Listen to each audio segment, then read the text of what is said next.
Comment être une femme forte et heureuse en même temps?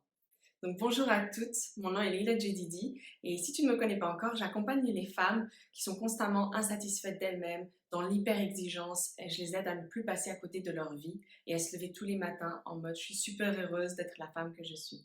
Donc si ce n'est pas déjà fait, je t'invite à prendre 2 petites secondes et à t'abonner à cette chaîne YouTube, comme ça tu manqueras aucune vidéo. Donc, comme je te l'ai dit, mon travail, c'est d'accompagner des femmes qui sont constamment insatisfaites. Donc, ce sont déjà des femmes fortes. C'est des femmes qui ont appris à être fortes, en fait, toute leur vie, qui n'ont connu que ça, qui ont été éduquées pour être fortes, pour ne pas montrer leurs émotions. Elles sont hyper exigeantes, hyper dures envers elles-mêmes. Elles se mettent toujours la barre très très haut, sauf qu'au final, elles atteignent jamais leurs résultats et du coup, elles sont constamment frustrées. Frustrées de ne pas être satisfaites d'elles-mêmes. Elles ont beau tout faire, elles ne sont jamais contentes avec qui elles sont, avec ce qu'elles font. Ce n'est jamais assez bien, ce n'est jamais parfait, ce n'est jamais assez. Et elles ne sont jamais assez, elles se ressentent comme ça. Donc, bien souvent, on a envie d'être une femme forte. Parce que voilà, en ce moment, l'image qui est véhiculée, c'est la femme badass, la femme businesswoman, la femme qui réussit tout, qui entreprend, qui est l'égale de l'homme, qui est forte. Voilà. Et tout ça, c'est pas, il n'y a pas de souci avec le fait d'être une femme forte. Moi, j'encourage vraiment les femmes à reprendre leur pouvoir. Le problème, c'est que quand on a vécu comme ça toute sa vie, quand on a été éduquée depuis toute petite, depuis la plus tendre enfance, à être constamment la meilleure, à être la plus forte, à ne pas montrer sa sensibilité, à ce qu'on nous dise constamment, tu es trop ceci, tu es trop cela, tu es trop sensible, arrête de pleurer, montre pas tes émotions, ne dis pas aux autres ce que tu penses, ne montre pas qui tu es. Bah, à la longue, on a appris à être quelqu'un d'autre en fait. On a dû porter un masque, on s'est dit, bon, bah, quand je suis comme je suis, quand je suis moi-même, tout simplement, apparemment c'est faux. Apparemment ça fonctionne pas. Apparemment je ne suis pas acceptée. Donc il faut que je m'adapte. Et on se retrouve avec des femmes qui ont grandi et qui portent cette armure constamment sur leur dos de je suis une femme forte. Et elles n'arrêtent pas de se répéter je suis une femme forte. Et qui ne se laissent pas en fait la possibilité d'exprimer qui elles sont. Elles pensent qu'être elles-mêmes, en fait, être soi, c'est être faible. Être soi, c'est être vulnérable. C'est tout l'inverse d'être une femme forte. Le problème, c'est quand on pense qu'être une femme forte, c'est être toujours dans la dureté, dans devoir pousser, dans l'action, dans je ne m'écoute pas, j'avance, j'écoute pas ce que dit mon corps, j'écoute pas ce que me dit mon cœur, je ne suis pas connectée à mon intuition, je ne suis pas connectée avec la femme que je suis. Au final, je ne sais même pas qui je suis. Quand on est comme ça, on n'arrive pas à fonctionner sur la durée. On fait des burn-out, on fait des dépressions, on n'en peut plus. Notre entourage nous reproche d'être constamment insatisfaite, nous dit que qu'est-ce qu'il y a, pourquoi tu n'es jamais heureuse. Et au final, on passe à côté de sa vie, on passe à côté du bonheur. Donc comment faire pour être une femme forte et heureuse? C'est ce qu'on veut voir aujourd'hui. Parce que être forte, pour moi, c'est pas ça aujourd'hui. J'ai fonctionné comme ça pendant des années et des années. J'ai traversé l'anorexie, donc je suis vraiment allée jusqu'au bout de moi-même dans cette volonté d'exigence et de contrôle et de vouloir dominer mon corps. Donc j'ai pris des années pour sortir de ce schéma. Et aujourd'hui, c'est ce que j'explique à mes clientes du programme Divergente Expérience. C'est la méthode ACI, on travaille beaucoup sur cette méthode qui est l'activation du code intrinsèque. Donc c'est vraiment de venir déprogrammer l'ancien schéma, le modèle erroné que tu as appris, qui était un mode de protection, un mode de survie en tant qu'enfant. C'est arriver à déprogrammer ça et réactiver, activer le code intrinsèque, qui tu es réellement, ce que tu veux être, la femme que tu veux être, en respectant tes besoins, en respectant tout ce qui fait ta divergence, ton unicité, ton atypicité. Et comme je te le disais, pour moi, être forte aujourd'hui, c'est pas être dans le dur.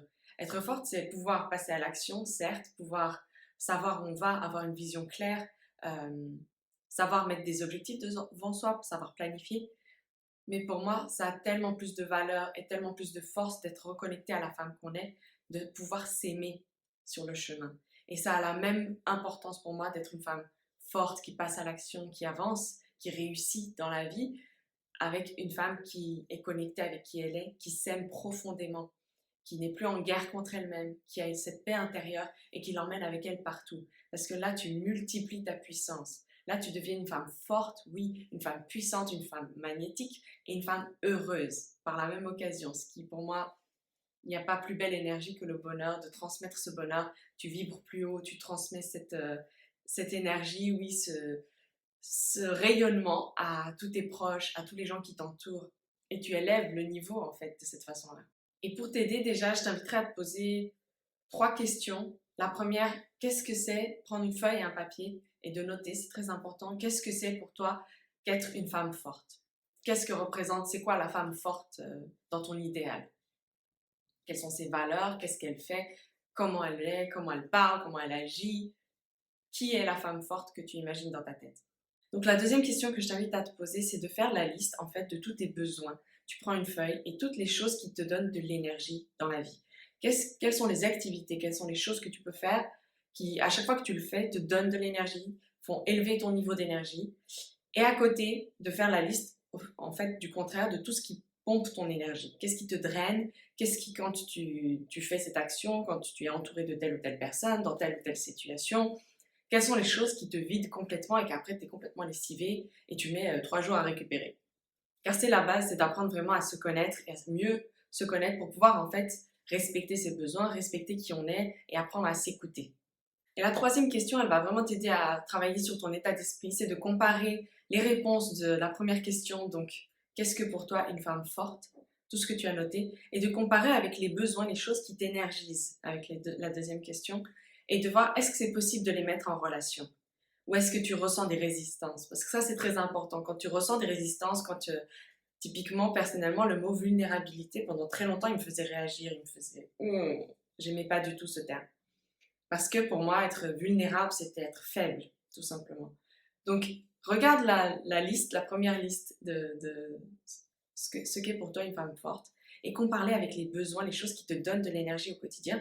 Et essaie de travailler sur ça, sur cette relation entre les deux et de se dire, est-ce que je peux être une femme forte tout en écoutant mes besoins, tout en me respectant, tout en me faisant plaisir, en me faisant du bien, en prenant du temps pour moi? Est-ce que c'est possible?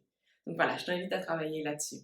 Maintenant, si tu te reconnais dans la description des femmes dont je t'ai parlé, hyper exigeantes, insatisfaites envers soi-même, constamment dans la perfection, la recherche de la perfection, très perfectionniste, très dure envers toi-même, qui met la barre très très haut.